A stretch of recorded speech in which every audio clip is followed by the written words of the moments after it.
Hi folks, this is Dr. Rob CYWES. I am the Carb Addiction Doc, and just a warning, YouTube and Google have for some reason altered their algorithm with regards to their YouTube videos, in that a lot of people who initially hit the subscribe button found, wow, they've been unsubscribed. So please, please, please, at the beginning of this video, just check the top of your screen. There's a little bell over there. Hit the subscribe button. It helps us tremendously. It's free. It doesn't cost you a thing. Our videos do pop up for you when they drop, and we don't drop them that often. But please, please, please hit that subscribe button again, because it helps us to keep these videos going, to keep them free.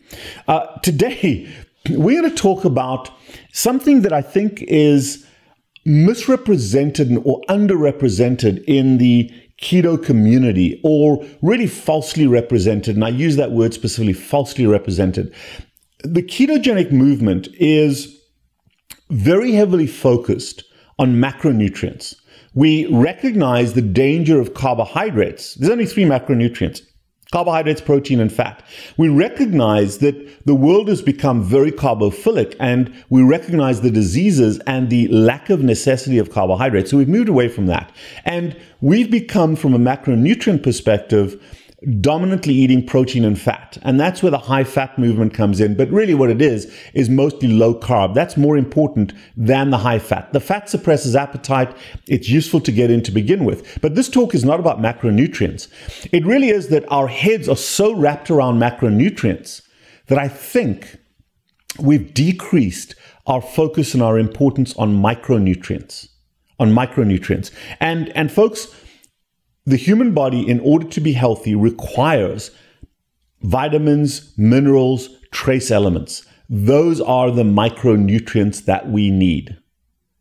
And so what industry has done, just like they prey on so many different folks and they create the scarcity, there's this huge, massive industry, unfortunately promoted very heavily by a group of doctors out there, that create this concept of scarcity, that, oh, you're missing this thing, you're missing this thing. Your copper levels are low, your magnesium levels are low, your selenium levels are low. And they producing pills after pills after pills after pills of micronutrients, minerals, vitamins that they sell you at exorbitant fees, when you should be getting them from your food.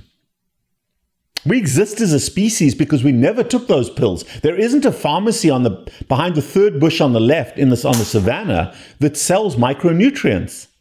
We get them from our foods. So while the keto movement is very, very important in terms of macronutrient shift away from carbohydrates toward protein and fat, it is very, very important that we also consider micronutrients. And in the next few videos, we're going to discuss and highlight micronutrients. So in today's video, I'm going to talk about probably the most valuable, commonly eaten micronutrient in my family. And it's not the number one in another video. The next video will go through the rank order of the foods with the highest macronutrient content. But this is the one that we can eat most abundantly. And of course, there's going to be people out there that don't like these or are allergic to them. And there is an allergy to these. And I'll explore that with you in a second. This, folks, is an egg. And yes, it's white and it's a crappy egg from a commercially bought boiler chicken. But it is an egg. It is an egg. And the egg for me is such an important storytelling advice. What is inside of this? What I'm holding in my hand is a chicken. This is a chicken. Think about that, folks. It's an egg, but it's a chicken. So there's a lot of myths associated with diet, particularly coming from people who know nothing about nutrition, who are never trained in nutrition, but are making these wild belief-based assumptions that are completely erroneous. So let me take you through a few of these, okay? For all of those people, oh, my cholesterol's so high and a ketogenic diet makes my cholesterol go high and the doctor says I'm going to die of a heart attack and I must take a statin. How much fat and cholesterol is there in this? How much fat and cholesterol is there in this egg? Of course you know. You know. You don't have to be a doctor. You know. You know how much there is? Exactly the right amount in the right proportion to make a chicken. And ideally, eggs should come from free-range chickens who live off the land.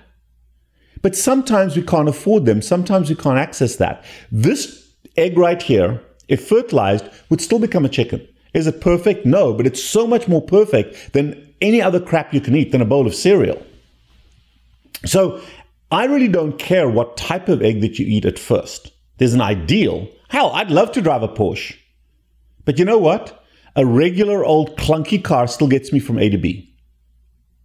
So eggs are very important, but there's exactly the right amount of cholesterol and fat in exactly the right proportions in this egg to make a chicken. Saturated fat, unsaturated fat, polyunsaturated fat, monounsaturated fat, 3 omega fatty acids, 6 omega fatty acids, what you need for life. God and nature made this.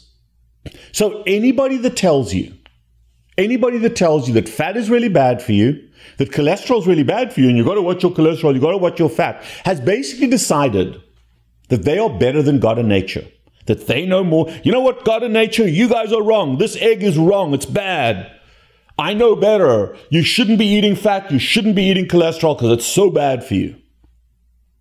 God and nature, you guys are wrong. So when your doctor or a healthcare provider or a dietitian tells you that cholesterol and fat is bad for you, just smile and think of them as an egg. But a rotten egg. A rotten egg. Okay? I could never wrap my head around something I've never really tried. When I lived in Hong Kong, they had, I think it was called 1,000-year eggs.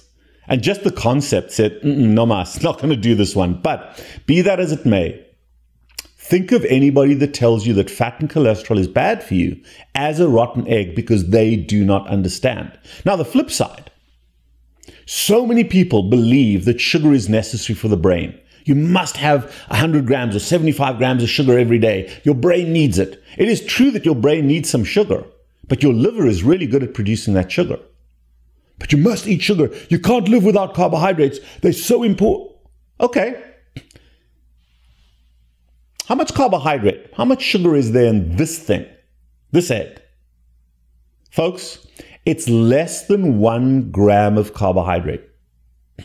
Less than 1 gram of carbohydrate. There's a ton of protein in here, a ton of fat in here, but less than 1 gram of carbohydrate. So if those experts are correct that you have to eat sugar, chickens would be impossible. Chickens would be impossible because this thing does not contain carbohydrates. So if carbohydrates were necessary for life, chickens would be impossible. That's logic, guys. That's logic. But again, oh God, you're wrong. Well, God didn't make a mistake. Nature didn't make a mistake. But that's how distorted our realities become. That is a belief system that is erroneous and harmed us so badly. So, what else is in here? Every mineral, every vitamin, every trace element necessary for life to make a chicken. So, if someone says, oh, I need to eat liver, I must eat liver. No, I hate liver. It's disgusting. How could I eat liver? It's terrible. Folks, every time you eat a chicken, every time you eat an egg, you're eating a liver. You're eating a whole liver. You're eating a whole kidney. You're eating a whole, well, chickens have tiny brains, like some people. But every time you eat an egg, you're eating a whole liver. You're eating a whole kidney. You're eating all the intestines. You're eating a brain. You're eating everything. It's just deconstructed. How can this be bad for you? All the minerals, all the vitamins, all the trace elements that you need to become a chicken that very parallel to humans is in an egg. So eat eggs, eat eggs, eat eggs. How many should I eat? It doesn't matter. Eat till you're full. You won't overeat eggs. Your body won't let you. And you will not die of a heart attack or a stroke if you eat eggs, folks. Eggs are number 2 on the best foods in terms of their micronutrient content. Now, here's a conundrum. Here's, if your brains are working, here's a question for you. If you look, there's a group in Utah, a group of Ph.D. Doctors, not MDs, Ph.D.s, smarter than doctors, who, I have both. I covered both options. I have the Ph.D. and the MD, but PhDs are smarter than MDs for the most part. However, they analyzed micronutrient content in a variety of foods. That's where the number 2 ranking comes from. I'm going to go through this in a different video. But when it comes to eggs, what is the only thing that is missing from an egg if you eat it? Question. It's good in all the micronutrients except this one glaring problem.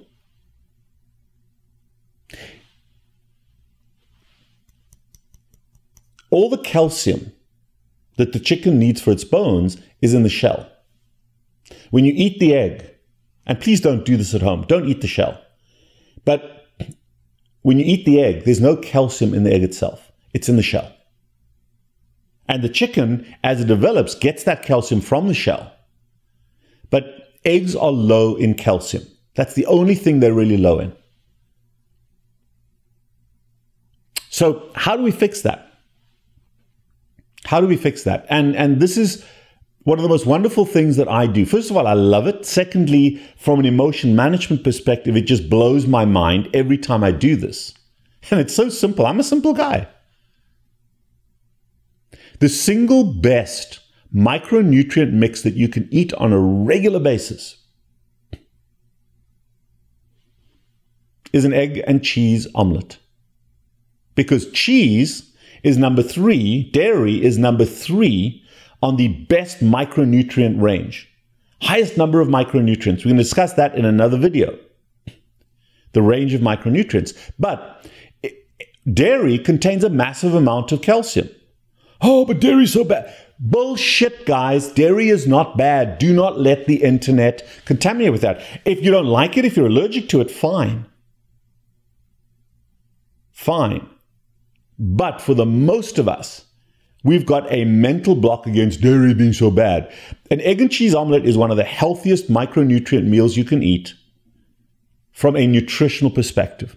The second thing is, if you're simple like I am, and you're not a very good chef, one of the things I love to do in the kitchen, and the kitchen is one of my creative art, effort-based mental health spaces I go to, and I just absolutely get lost.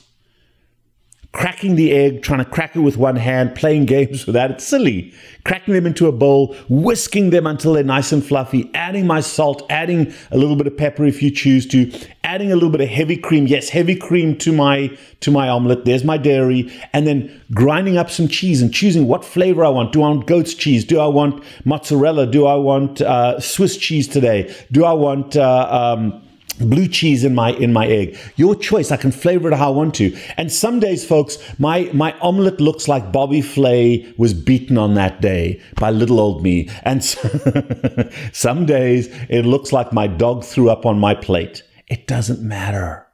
I love the process. It is so mentally liberating. So cooking an omelet, a cheese omelet, gives me the micronutrients from the egg and the cheese, gives me the macronutrients, gives my insulin a little bump because there's a little bit of sugar in the cheese or the sometimes whole milk or cream that I put in there. Gives me all the micronutrients I need in the right proportions.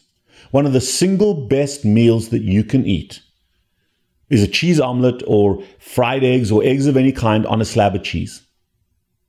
Make that part of your weekly routine.